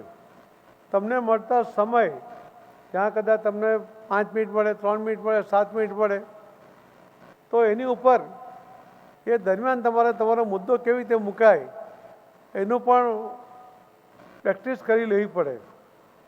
તમારે પાર્ટીમાં કાર્યકર્તા તરીકે એટલે ચૂંટાયેલા સભ્ય તરીકે તમારે જાઓ છો ત્યારે દરેક પાર્ટીને એના જેટલા સભ્યો માની લે કે 4 કલાક માટેનો સંવાદ માટે નિર્ણય થાય કે આ ડિબેટ 4 કલાક ચાલશે, તો એમાં પ્રો રેટા બધાને મિનિટો ફાળી દેવામાં આવે. એમાં માની લો કે ભાજપ સૌથી મોટો પાર્ટી છે તો એને જે કલાકો મળે એમાં એ પાર્ટીના વ્હીપ એ બાકીના લોકોને એમાંથી સમય ફાળી આપે. જેને એ વિષય પર બોલવાની ઈચ્છા છે એને સમય ફાળવે, કોઈ સારું બોલી શકે છે એને સમય ફાળવે, કે જે પાર્ટીની વાત પણ સારી રીતે મૂકી શકે અને વિષયની વાત પણ સારી રીતે મૂકી શકે. અને એટલા માટે ખૂબ ચીવટથી એ સમયની અંદર તમારી રજૂઆત થાય, કોઈ રિપીટેશન ન થાય એનો પણ પ્રયત્ન પણ તમારે કરવો પડે. કેટલીક વાતોને તમે મૂકતા પહેલાં તમને એમ લાગે કે તમને બધી જ બોલવાની છૂટ છે, તો પાર્ટી ડિસિપ્લિનમાં એવું નથી. તમારે પહેલાં એ વિષય માટે વાત પણ કરવી પડે કે ભાઈ આ વિષય હું ઉઠાવું કે નહીં, આનાથી પાર્ટીને નુકસાન થશે કે ફાયદો થશે, અથવા તમારે એને કન્વિન્સ પણ કરી લેવું પડે. વ્હીપ પાસેથી મંજી લો અથવા પાર્ટીના આગેવાનોને મળીને તમે પૂછી લો, અને ત્યાર પછી તમે મુદ્દો ત્યાં ઉઠાવી શકતા હો છો. એ મુદ્દો તો ઉઠાવ્યા પછી તમે બોલી લીધું એટલા માટે ચોક્કસપણે એનો નિકાલ થઈ જશે એવું પણ નથી. કોઈ ત્યાં જે જવાબ આપનારા આપણા મિનિસ્ટરો છે એ કોઈ જવાબ તમને આપશે એમાં શું કામ થયું છે, ક્યારે પૂરું થશે, તમે એના માટે આગ્રહ કરી શકો કે ઝડપમાં પૂરું થાય એનો આગ્રહ કરી શકો. આટલા સમયથી લંબાયું છે આ કામ, એને પૂરું કરવું જોઈએ. તમે કોઈક ચોક્કસ સમૂહ કે જ્ઞાતિને લાભ આપવા માંગતા હોય તો એની વાત કરો ત્યારે પણ કહી શકાય કે આટલા વર્ષોથી આ જ્ઞાતિને અન્યાય થાય છે, એની અડચણો દૂર કરવી જોઈએ. પણ મિનિસ્ટરના જવાબથી તમને રિઝલ્ટ મળી જશે એવું પણ નથી. તમારે પર્સનલી પણ એને ફોલોઅપ કરવાની જરૂર પડતી હોય છે. એક સમય એવો હતો કે રેલવે બજેટ અલગ આવતું હતું, તો રેલવે બજેટની અંદર જ્યારે દરેક સાંસદ પોતાની વાતમાં રેલવે બજેટ પર બોલવા માટે દરેક જણ માંગણી કરે એટલે દરેકને 1 મિનિટ 2 મિનિટ ફાળવે, ત્યારે પોતાના વિસ્તારમાં કોઈને કોઈ રેલવે સ્ટેશન પર સ્ટોપેજ માંગે અને જો સ્ટોપેજ મળી જાય તો ખુશ થઈ જાય, પોતાના વિસ્તારમાં ફોન કરે કે આપણને આ સ્ટોપેજ મળી રહ્યું છે, આ બજેટમાં આ વખતે જાહેર થયું છે. મોદી સાહેબ આખી સિસ્ટમ કાઢી નાખી કે બજેટને અંદર રેલવેને શું લાગે વળગે, એટલા માટે રેલવેનું બજેટ એમણે બંધ કર્યું. પરંતુ લોકોની જરૂરિયાતને ધ્યાનમાં રાખીને એના આધારે એમણે જે એક સમયે સૌથી દુઃખદ પ્રવાસ હતો રેલવેનો, આજે સુખદ પ્રવાસ થયો છે. અને એના કારણે સામાન્ય લોકોની આજે ટ્રાન્સપોર્ટેશન માટે સારી વ્યવસ્થા જો હોય તો બસ અને ટ્રેનની છે. એ લાંબા પ્રવાસ માટે ટ્રેન જ સુખદ જરૂરી હોય છે ને એનો પ્રવાસ સુખદ બને એ ભરપૂર પ્રયત્ન મોદી સાહેબે કર્યા. તો તે તમારી જે માંગણી માટે જે વલખા મારવા પડતા હતા એક સ્ટોપેજ માટે, એમાંથી બહાર આવ્યા. પણ તમે રજૂઆત કરો એટલે મળી જતું એવું નહીં, પણ એ વિડીયો એટલો મૂકતા કે જો અમે તો માંગણી કરી. એટલે ઘણીવાર તમે જે ત્યાં બોલો છો એ તમારા વિસ્તારના લોકો સુધી પહોંચે એના માટે હવે તો સોશિયલ મીડિયા છે, પ્રિન્ટ મીડિયા કે ઇલેક્ટ્રોનિક મીડિયા કદાચ તમને સપોર્ટ કરે કે ના કરે, પરંતુ ચોક્કસપણે તમે તમારા સોશિયલ મીડિયા ઉપર અને ત્યાંથી તો ક્લિપિંગ પણ મળે છે. વિધાનસભામાં હજુ કદાચ ક્લિપિંગ આપતા નથી, પણ ત્યાં તો લોકસભામાં તો એ ક્લિપિંગ આપે છે, એના દ્વારા પણ તમે એ કરી શકો છો. લોકસભામાં કે વિધાનસભામાં આ જે ચૂંટાય છે પ્રતિનિધિઓ, એનું મુખ્ય કામ છે લો મેકર, કાયદો ઘડવાનું કામ છે. કાયદાનું અમલીકરણનું કામ એ સરકારનું અને અધિકારીઓનું છે.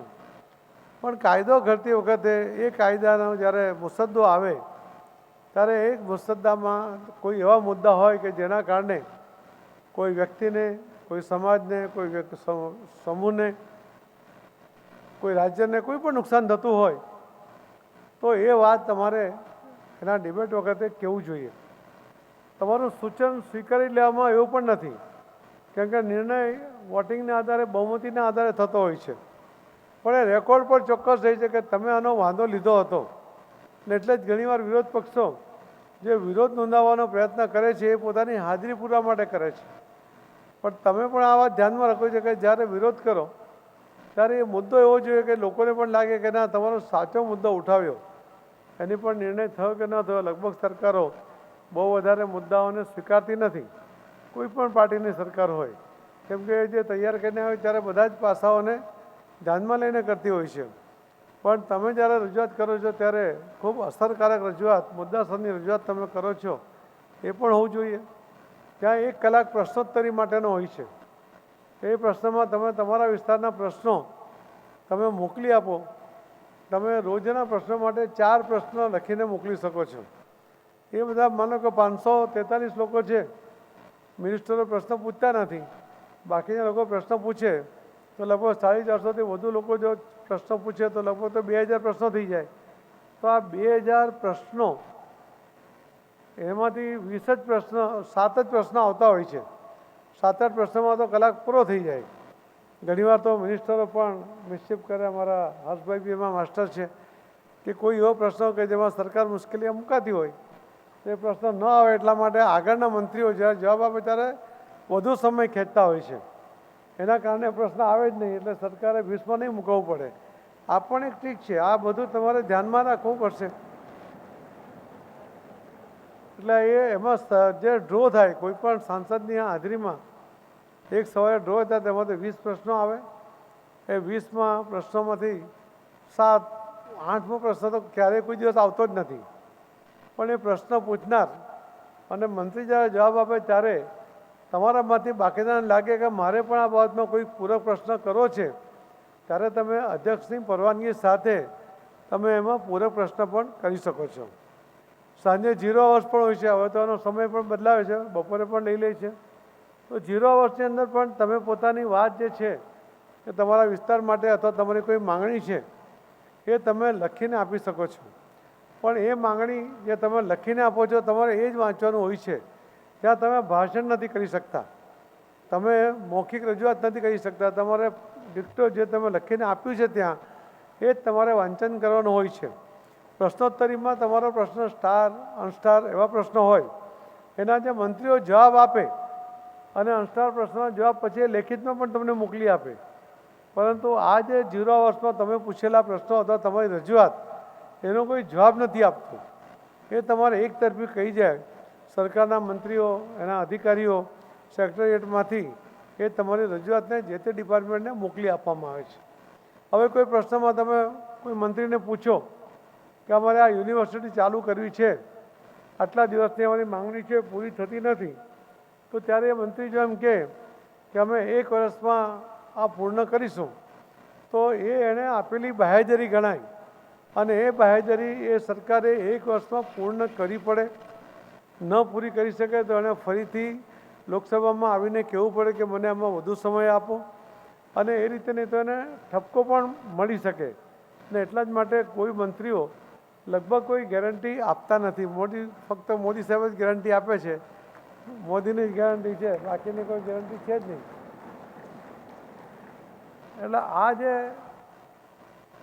અમને જે જવાબો મળે છે એ જવાબોમાં પેટા જવાબો, જે પ્રશ્ન પૂછનાર છે એણે એક પ્રશ્ન પૂછ્યો, એમાં એને બીજો પેટા પ્રશ્ન પૂછવાનો પણ એક અધિકાર છે. અચ્છા, એમાં મિનિસ્ટરને એક વિશેષ અધિકાર પણ મળેલા છે. તમે પૂછો કે આ સાબરમતી નદી ઉપરનો ડેમ ક્યારે બંધાશે, ત્યારે એ તમને નર્મદાની વાત કરશે. તો તમે એવું નહીં કહી શકો અમે તાપીનું પૂછ્યું છે કે સાબરમતીનું પૂછ્યું છે, તમે નર્મદાની કેમ વાત કરો છો? એ જવાબ આપે, જે પણ જવાબ આપે એનો વિશેષ અધિકાર છે. તમે માંગેલો જવાબ જ પરફેક્ટ એ જ આપવો જોઈએ એવું તો એ તમે આગ્રહ કરી શકો. તમે અધ્યક્ષને વિનંતી કરી શકો કે આ જવાબ યોગ્ય નથી, મેં જે માંગ્યો છે એની સાથે એ સુમેળ ભર્યો નથી, તો ત્યારે એ ટકોર થઈ શકે. પરંતુ જવાબ શું આપવો એ તો એનો વિશેષ અધિકાર રહ્યો જ છે. આવી નાની નાની ઘણી બાબતો તમને જોવા મળશે. ઘણીવાર જે બિલ પાસ થાય ત્યારે પણ એની અંદર ઓબ્જેક્શન લેવામાં આવે. એ ઓબ્જેક્શન અધ્યક્ષ જ્યારે બિલ પાસ કરવાનો હોય ત્યારે ફરી એને પૂછે કે તે તમારું ઓબ્જેક્શન તમે ચાલુ રાખો છો કે વિડ્રો કરો છો. ઘણા બધા વિડ્રો કરી લેતા હોય છે, પણ મેં વાંધો લીધો તો એ રેકોર્ડ પર આવે એવો એનો આગ્રહ હોય છે. નહીં તો પછી વોટિંગ થાય. કેટલીક વાર ફક્ત હાથ ઊંચા કરીને અથવા તો અવાજથી જ વોટિંગ થાય અને એના આધારે એ કહી દે કે હાવાળા વધારે હતા એટલે અમે આ મંજૂર કરીએ છીએ. કેટલીક વાર વોટિંગ ફરજિયાત છે. અમુક જે બંધારણમાં સુધારા હોય એમાં તો 3/4 જે તમારી ટોટલ 550 જે સાંસદો છે એના 3/4 હાજર રહેવા જોઈએ અને 3/4 મતદાન કરવું પડે ફેવરમાં, તો જ એ બિલો મંજૂર. માની લો હમણાં મોદી સાહેબે એક આપણી ગુલામીની નિશાની હતી આપણું લોકસભાનું ભવન. આજ દિન સુધી ક્યારેય કોઈ પણ પાર્ટીના સરકારો બની એમણે ક્યારેય વિચાર્યું જ નહીં કે આ તો અંગ્રેજોનું પ્રતીક છે.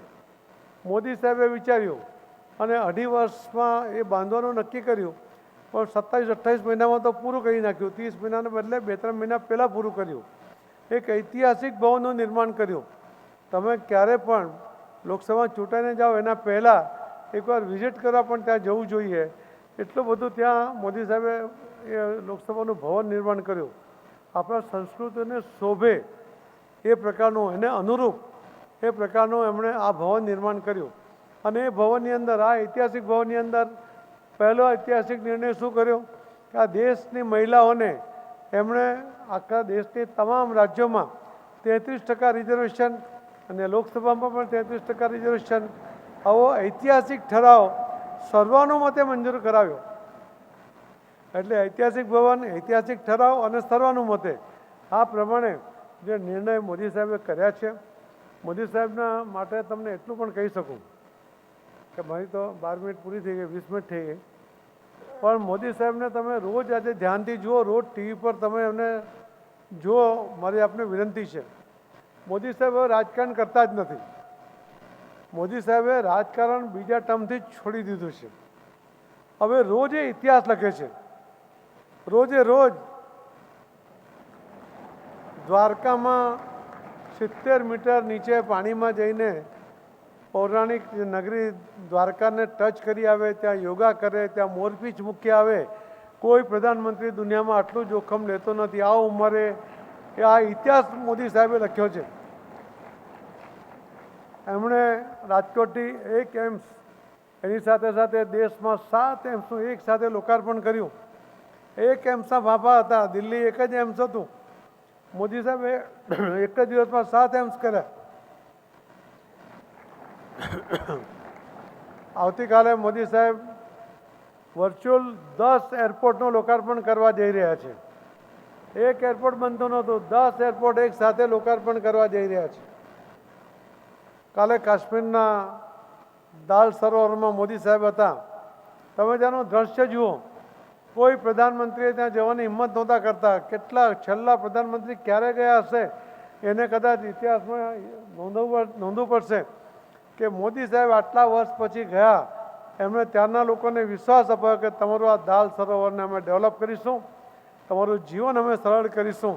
હવે ત્યાં જઈને હિંમતથી કોઈ વચન આપ્યું હોય તે મોદી સાહેબે કર્યું. સર્વાંગી વિકાસની વાતો કરી, મોદી સાહેબે એને અમલમાં પણ કર્યો. મોદી સાહેબે લોકસભામાં પણ આ વાત કરી હતી. ગુજરાતનો દાખલો આપો, 1984માં કોંગ્રેસના એક મુખ્યમંત્રીએ ત્યારે ખામ થિયરી અપનાવી હતી. ખામનું તમે બધાને ખબર હશે, ન હોય તો તમે જાણી લેજો, તમને તો સોર્સ છે જ તમારી પાસે. પણ એમાં જ્ઞાતિના ભાગલા કર્યા હતા. એ ભાગલા કરીને એમણે જીત મેળવી હતી. પણ એવી જીત આપણે કહીએ ને કે અંચાઈ કરીને મેળવેલી જીતને કારણે પરિસ્થિતિ એવી સર્જાઈ કે આટલી બધી બહુમતી હોવા છતાં એમણે રાજીનામું આપવું પડ્યું. મોદી સાહેબે શું કર્યું? એમણે જ્ઞાતિના ભાગલા નહીં કર્યા, એમણે ભાષા કે પ્રાંતવાદના ભાગલા નહીં કર્યા. એમણે બધાને જોડવાનો પ્રયત્ન કર્યો. અને એ જોડવાના પ્રયત્નમાં એમણે આ દેશના 4 સેક્ટરના લોકોને એને યોજનાઓ દ્વારા એમને મજબૂત બનાવવાનો એમણે સંકલ્પ કર્યો. એમાં સૌથી પહેલાં આવી મહિલાઓ માટે મુખ્યમંત્રી તરીકે પણ એમણે અનેક યોજનાઓ બનાવી. તાલુકા પંચાયત, જિલ્લા પંચાયત, નગરપાલિકા, મહાનગરપાલિકા 50% રિઝર્વેશન આપ્યું. એના કારણે અનેક મહિલાઓ આજે મેયર બની શકે છે, પ્રમુખ બની શકે છે અને બની રહ્યા છે. એમણે પ્રધાનમંત્રી બન્યા પછી દરેક રાજ્યમાં 33% અને લોકસભામાં 33%નો અધિકાર મહિલાઓને આપ્યો. મહિલાઓને સુરક્ષિત કરી, એના ટેલેન્ટને ઓળખી. આ દેશની સુરક્ષાની જવાબદારી એ આકાશમાં હોય, પાતાળમાં હોય, જળમાં હોય, દરેક જગ્યાએ તમે જુઓ તો એનું નેતૃત્વ આજે દીકરીઓ કરી રહી છે. એમની તાકાતમાં અને ટેલેન્ટમાં વિશ્વાસ મૂકીને આ જવાબદારી આપી. એમને 26મી જાન્યુઆરીના જે 12 ટેબલો હતા એની અંદર 11 જે પ્લાટૂન હતા, એ 12માંના 11 પ્લાટૂનમાં એ મહિલાઓનું પ્લાટૂન હતું. આખા વિશ્વમાં પહેલીવાર એના પ્રજાસત્તાક દિવસે જો કોઈ મહિલાઓનું નેતૃત્વ કર્યું હોય તો ભારતમાં પહેલીવાર મોદી સાહેબે કર્યું. એ ઇતિહાસ લખાયો છે. એમણે યુવાનોની ટેલેન્ટને ઓળખીને યુવાનો સ્વાવલંબી બને એના માટે અનેક યોજનાઓ બનાવી. આ દેશના યુવાનોને પોતાની ટેલેન્ટ પ્રસ્થાપિત કર્યું હોય, એના દ્વારા આગળ વધવું હોય, એના માટે બેન્કો લોન આપે એવી યોજનાઓ બનાવી, વગર વ્યાજની લોન આપે એવી યોજનાઓ બનાવી. અને એનું જામીન જ્યારે બેન્કે માંગ્યું ત્યારે મોદી સાહેબે આ દુનિયાના એકમાત્ર પ્રધાનમંત્રી છે કે જેમણે આ દેશના યુવાનો પર ભરોસો કરીને કહ્યું કે મને મારા દેશના યુવાનો પર ભરોસો છે, આ યુવાનોને તમે લોન આપો, એનો જામીન હું નરેન્દ્ર મોદી પોતે છું. એમણે ખેડૂતો માટેની યોજના બનાવી. આજ દિન સુધી કોઈ સરકારે ખેડૂતોને સીધી યોજનાનો લાભ થાય એવી યોજના નહીં બનાવી. એ બિચારા યાચક થઈ ગયો હતો. આપણે એને અન્નદાતા કહીએ, જગતનો તાજ કહીએ, પણ એ લાચાર હતો. મોદી સાહેબે કહ્યું કે મને માન્ય નથી કે કોઈ ખેડૂત લાચાર હોય ને એટલા માટે એના ખાતામાં કોઈ વચોટીઓ નહીં, કોઈ અરજી નહીં કરવાની, કોઈ દલાલ નહીં, સીધા એના ખાતામાં એને પૈસા આપવાનું શરૂ કર્યું. દર વર્ષે 6,000 રૂપિયા એ આપવાનું શરૂ કર્યું. આ પહેલી યોજના મોદી સાહેબે બનાવી. ખેડૂતોને બમણા ભાવ મળે, પોષણક્ષમ ભાવ મળે એના માટે ભાવ બાંધ્યા. ખેડૂતોની આવક બમણી થાય એના માટેની યોજનાઓ બનાવી. અને એમણે ગરીબની વ્યાખ્યા કરી કે આ દેશના ગરીબોને ગરીબીમાંથી બહાર લાવવા માટે એમણે સંકલ્પ કર્યો. એમણે કહ્યું કે આદિવાસી ભાઈ બહેન કે દલિત ભાઈ બહેન એ જ ફક્ત ગરીબ નથી, ઉજળિયાતમાં પણ હોઈ શકે, બ્રાહ્મણ પણ હોઈ શકે, અન્ય લોકો પણ ગરીબ હોઈ શકે. આ તમામ ગરીબોને ગરીબી રેખામાંથી બહાર લાવવાનો સંકલ્પ મોદી સાહેબે કર્યો. એમણે કોઈ સૂત્ર નહીં આપ્યું. ઇન્દિરા ગાંધીએ સૂત્ર આપ્યું હતું ને કે ગરીબી હટાવો. એક પણ વ્યક્તિની ગરીબી એ સૂત્રથી હટી નહીં. એમને સત્તા મળતી રહી. મોદી સાહેબે કોઈ પણ સૂત્ર આપ્યા વગર 140 કરોડની વસ્તીમાંથી 25 કરોડ લોકોને ગરીબી રેખામાંથી બહાર લાવ્યા. અને હજુ પણ આવનારા દિવસોમાં આ દેશમાં એક પણ વ્યક્તિ ગરીબ નહીં એવો સંકલ્પ કર્યો. આવા સંકલ્પો લોકસભામાં લેવાય, એ સંકલ્પો ઉપર કામ થાય, આવી યોજનાઓને આપણે નીચે સુધી લઈ જવાનો પ્રયત્નમાં આપણે આપણો ભાગ ભજવીએ, આપણે જે જવાબદારી છે એ પૂર્ણ કરીએ તો જ દેશ આગળ વધીએ, તો જ આપણે 2047ની જે કલ્પના છે એ કલ્પના આપણે સાકાર કરી શકીએ. જે હમણાં આપણે વિડીયો જોયો એની અંદર જે દિવ્યાંગ બાળકોને જે સંપ હતો કે પોતે જીતવાને બદલે પોતાના સાથીને સાથે લઈ જવાનો પ્રયત્ન કર્યો. મોદી સાહેબ જ્યારે 2014માં પ્રધાનમંત્રી બન્યા ત્યારે 2,49,000 દિવ્યાંગો આ દેશમાં હતા. ફંડ પણ હતો, પરંતુ એમને ફંડ મળે એની કોઈ યોજના બનતી નહોતી. મોદી સાહેબે પહેલી યોજના અને પહેલો જાહેર કાર્યક્રમ નવસારીમાં કર્યો. લગભગ 1 લાખ લોકોની ઉપસ્થિતિમાં 17,000 જેટલા દિવ્યાંગ ભાઈ બહેનોને એમની જરૂરિયાતના સાધનો, એમને જે જરૂરિયાત છે કે પોતાનું જીવન સહજતાથી એ જીવી શકે એના માટેના સાધનો સહિત એમને આવકના સાધનો પણ કે આર્થિક રીતે મજબૂત બને, પગભર બને એના માટેની યોજનાઓ સહિત આખા દેશમાં એમણે વારાણસીમાં, કચ્છમાં, અલગ અલગ રાજ્યોમાં કાર્યક્રમ કરીને આ 2,49,00,000 લોકોને મદદ કરવા માટેનો પણ જો કોઈએ પ્રયત્ન કર્યો તો મોદી સાહેબે કર્યો. અને આપણે પણ એમાં આપણા વિસ્તારના આવા લોકોને પ્રયત્ન કરી શકીએ. અમે તો કુપોષિત બાળકો માટે પણ સંકલ્પબદ્ધ કરીને એના માટેની યોજના બનાવીએ છીએ. ટીબી પેશન્ટોને પણ સરકાર તો પોતાનું કામ કરે, પણ સરકારના એમાં પૂરક બનીને ભારતીય જનતા પાર્ટીનો કાર્યકર્તા એનજીઓની મદદ લઈને, લોકોની મદદ લઈને જો કામ કરે તો જ આપણે 2047માં વિકસિત ભારત બનાવવાનું જે મોદી સાહેબનું સપનું છે, એ જે તમારું વિઝન છે, એ વિઝન સુધી પહોંચવા માટે ફક્ત વિચારોથી કે કલ્પનાઓથી નથી થવાનું, એના માટે ઠોસ કામ કરવાનું છે. આપ જરૂરથી બધા પાર્લામેન્ટમાં આવો, મેમ્બર બનો, ખૂબ આગળ વધો.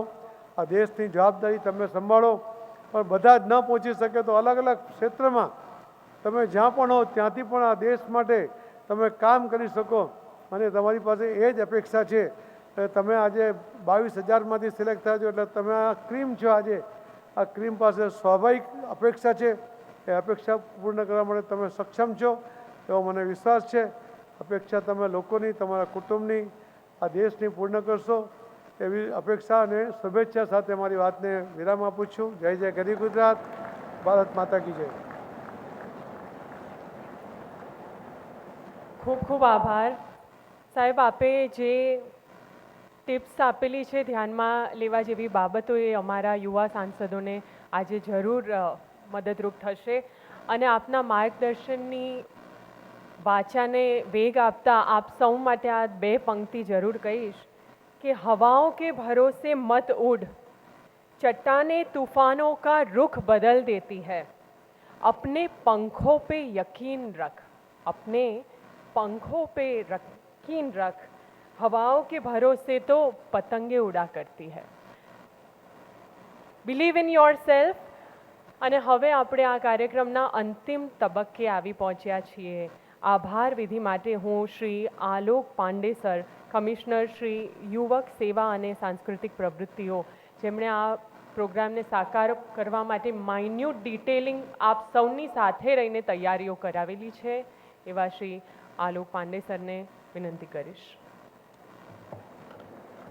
નમસ્કાર. આભાર વિધિ પહેલાં હું 2 વસ્તુઓ આપના ધ્યાન ઉપર મૂકવા ઈચ્છું છું. આજે માનનીય અધ્યક્ષ શ્રી વિધાનસભા ગુજરાત એમને પણ એ દૂર છે, પણ એમને લાઈવ આવીને આપ લોકોને લગભગ 12:30 વાગ્યાની આજુબાજુ એ બી આવશે અને લાઈવ આપ લોકો સાથે જોડાવશે. કારણ કે એમને આ બધી વસ્તુઓ ખ્યાલ પડી એટલે એમને દૂરીના લીધે એ ઉપસ્થિત ન રહી શક્યા.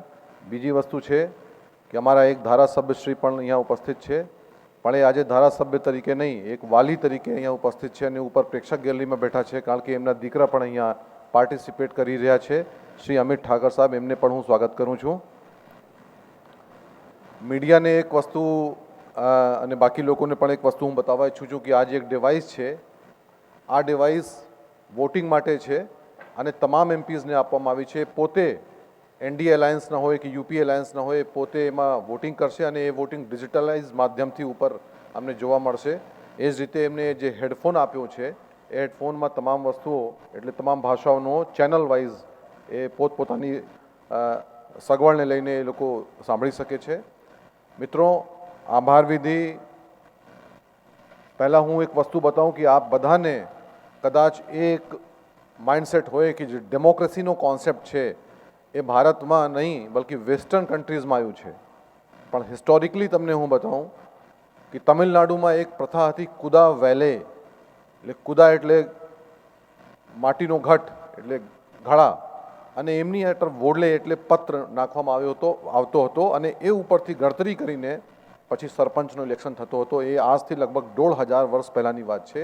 એટલે જે વોટિંગ પેટર્ન છે એ આજે નહીં, ભારતે વિશ્વને શીખાયું છે, વેસ્ટર્ન કન્ટ્રીઝ ઇન્ડિયાને નહીં શીખાયું. અને આ પાર્લિયામેન્ટની જે વસ્તુ છે એ આ બધાને ખ્યાલ હોવું જોઈએ.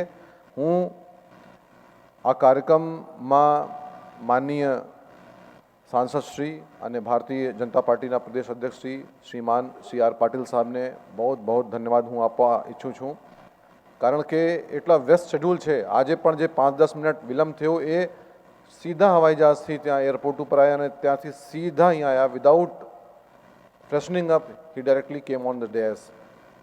એટલે એમને બહુ ડિટેલમાં આપ લોકો સાથે વાત કરી છે. પાર્લિયામેન્ટરી ડિબેટ સિસ્ટમ શું છે, પાર્લિયામેન્ટરી સિસ્ટમ શું છે, એના માટે આપ લોકોને બધું બતાવ્યું છે. એના માટે બદલ હું બહુ આભાર આપું છું. આપે એક સ્પીચ સાંભળી હશે. જનરલી હું પહેલી વાર જોયું છે કે કોઈ સ્પીચની વચ્ચે પણ આ ટાઈપનો એક 2 મિનિટ 3 મિનિટનો વિડીયોથી આપ લોકોને અને બધા લોકોને મોટિવેટ કરે. અને જે વિડીયો છે ખરેખર જોઈને આપણે લાગે કે આપણે એકબીજા સાથે આપણે કોમ્પિટિશન કરતા હોઈએ છીએ, પણ એ કોમ્પિટિશન નથી, પણ સાથે ચાલવાની ભાવના છે. અમારા જે મંત્રીશ્રી છે હર્ષભાઈ સંઘવીજી એ ખરેખર યુથ અને યુથ મિનિસ્ટરમાં મને લાગે છે ઇન્ડિયામાં સૌથી સારામાં સારા યુથ મિનિસ્ટર હશે. એમના મોટિવેશન અમને દરેક જગ્યા મળતા રહે છે અને દરેક ફંક્શનમાં હું જોઉં છું જે રીતે એ જઈને હમણાં આપ જાણો છો દ્વારિકામાં સિગ્નેચર બ્રિજનું ઉદ્ઘાટન થયું. મને કહેતા આનંદ થાય છે કારણ કે હું એ વિટનેસ છું. એ પોતે એક બોટ ઉપર બેસીને આખું દરિયામાં લગભગ 1.5 કલાકમાં એમને નેવિગેટ કર્યો અને એક વસ્તુ એક દીવડી એક બોટ એમને જોયું પોતે. એ વસ્તુ અમને અધિકારીઓ તરીકે પણ અમને પ્રેરિત કરે, મોટિવેટ કરે, બધા લોકોને પ્રેરિત કરે છે. એમને પણ હું આભાર ઈચ્છું છું. इस कार्यक्रम के सूत्रधार माननीय श्री संगठन मंत्री श्री रत्नाकर जी, आपको विश्वास नहीं होगा, कई लोग यहाँ बैठे भी रहे होंगे, कल खाली एक स्लीपर में 11 बजे रात में आप यहाँ पर आए और इन्होंने एक वस्तु का जायजा लिया. आज जो आप ये होर्डिंग्स देख रहे हैं, ये होर्डिंग्स किस जगह प्लेस करनी है इसका भी इन्होंने मुझे बताया. मैं घर में था, घर में मुझे फ़ोन आया, घर से मैं यहाँ पर आया अपनी गाड़ी में ड्राइवर को बुला करके. और यहाँ पर लगभग 30-40 मिनट एक प्रेक्षक गैलरी में कौन बैठेगा, नीचे लंच डिनर कहाँ होना है, किस तरीके से चाय की व्यवस्था है, क्या क्या सुविधाएं हम दे रहे हैं, ये सारी चीज़ें आपने यहाँ पर रात में देखी. शायद ही किसी राज्य का संगठन मंत्री इस तरीके से रात में 12 बजे आकर के देखता हूँ. मैं इनको भी इस मोटिवेशन के लिए बहुत आभार देता हूँ.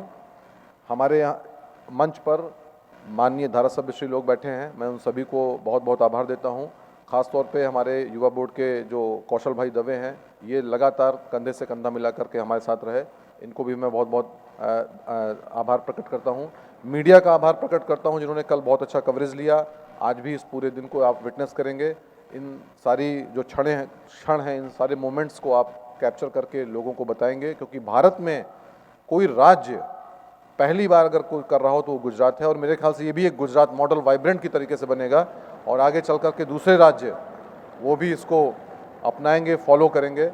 माननीय प्रधानमंत्री जी का भी मैं आभार व्यक्त करूंगा, क्योंकि उन्हीं की प्रेरणा से, उन्हीं के इस यूथ को जो बार वो एड्रेस करते हैं, मोटिवेट करते हैं, उसी को प्रेरित होकर के हम इसको आगे बढ़ा रहे हैं. मैं यहाँ पर उपस्थित सारे यूनिवर्सिटी से आए हुए बच्चों को भी बहुत धन्यवाद देता हूँ. इतनी कठिन प्रोसेस को क्रॉस करके मुझे तो अपना IAS का एग्जामिनेशन याद आ रहा है कि किस तरीके से प्रीलिम्स, फिर मेंस, फिर उसके बाद इंटरव्यू, और उसके बाद भी दिल धक धक करता रहता था कि कब पता नहीं कब रिजल्ट आएगा और क्या होगा. उस तरीके से आप लोग यहाँ पर आए हैं और मैं पिछले 2 दिन से देख रहा हूँ कि जिस तरीके से आप डिबेट कर रहे हैं वो आज शायद हम लोग भी इस तरीके से ना बोल पाएँ, उस तरीके से बच्चे बोलने जाएंगे. और इन सभी चीज़ों के साथ मैं इस कार्यक्रम की पूर्णाहुति को अनाउंस करते हुए माननीय महानुभावों से विनती करता हूं कि वो सेंगोल अर्पित करेंगे स्पीकर को और उसके बाद इसको कार्यक्रम को पूरा करेंगे. धन्यवाद. હું આપને રિક્વેસ્ટ કરીશ કે અહીંયા મંચ પર જ રહેશો, કારણ કે સેંગોલ અર્પિત કરવાનું છે. આપણા યુવા પાર્લામેન્ટના સ્પીકર્સને, મંચસ્થ મહાનુભાવોને રિક્વેસ્ટ કરીશ કે સેંગોલ જે સ્પીકર ભી આવી જાય છે સેંગોલ અર્પિત કરે. સેંગોલ જે સિમ્બલ છે ભારતની સ્વતંત્રતા અને સત્તાનું અને સાંસ્કૃતિક શૈલી સાથે સેંગોલ અર્પિત કરવા જઈ રહ્યા છે.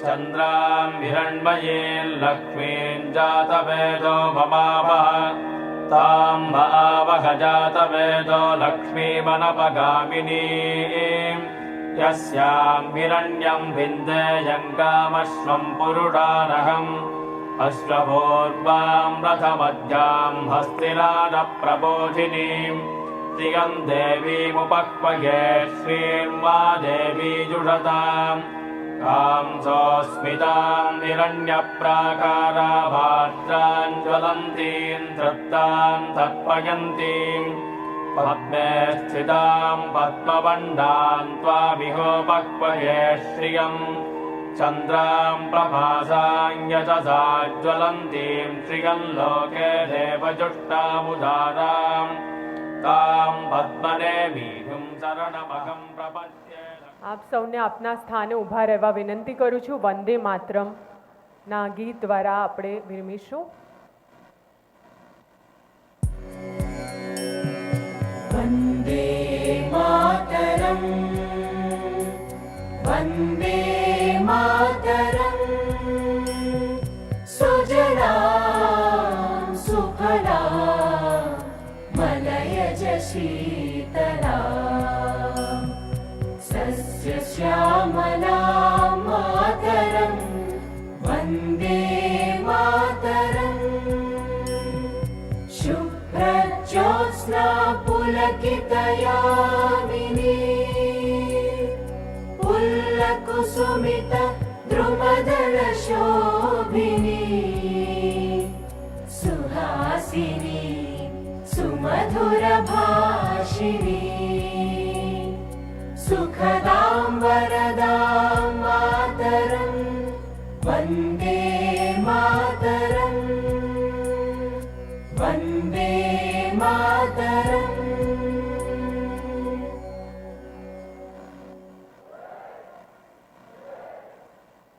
Please take your seats. મંચસ્થ મહાનુભાવોને રિક્વેસ્ટ કરીશ કે બાજુમાં એક સેપરેટ સ્ટેજ બનાવવામાં આવેલું છે. હવે જે મોસ્ટ અવેઇટેડ આપણે સૌ આતુરતાથી રાહ જોઈ રહ્યા છીએ એવા ગુજરાત યુથ પાર્લામેન્ટની શરૂઆત થવા જઈ રહી છે. મંચસ્થ મહાનુભાવો જે બાજુમાં સ્ટેજ છે ત્યાં બેસીને આપ સૌને માર્ગદર્શનની સાથે સાથે જોશે અને આજે આપમાંથી જે પ્રાઇમ મિનિસ્ટર શ્રી બનેલ છો, હોમ મિનિસ્ટર શ્રી બનેલ છો, મિનિસ્ટર્સ બનેલા છો, સાંસદ સભ્ય બનેલા છો, આપ સૌની જે ચર્ચા છે અલગ અલગ બિલ પર એ સ્પીકર શ્રી આ અધ્યક્ષ શ્રી જે છે એ આગળ વધારશે, આ ચર્ચાઓને વેગ આપશે. સાથે ઓપોઝિશનના પણ સભ્યો બેઠેલા છે. સવાલ જવાબ, ચર્ચા વિચારણા, ખૂબ જ સુંદર માહોલ સર્જાવા થઈ રહ્યો છે. એટલે સૌ કોઈ તૈયાર થઈ જશો.